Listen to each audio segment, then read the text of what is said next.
Assalaamu calaykum macaamiisha sharafta badan ee ku xidhan suuq for you soo dhawaada walaalayaal maanta waxaan idii keenay solar led rechargeable lamp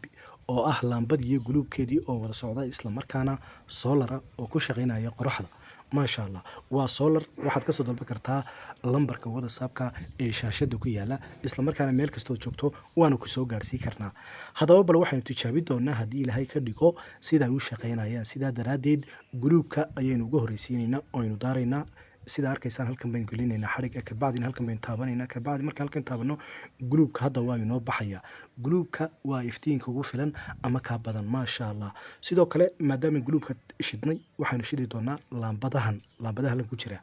isla markaana imika laba laambadood ayaa gudaha halkan ugu jira labada laambadood ayaa iftiin weyn oo inagu filan ama inaga badan ku siinaya maasha Allah sidoo kale birbir ayay leedahay oo ka sii kartaa sida daraadeed hadda waynu baqteynaynaa soo dalba markaa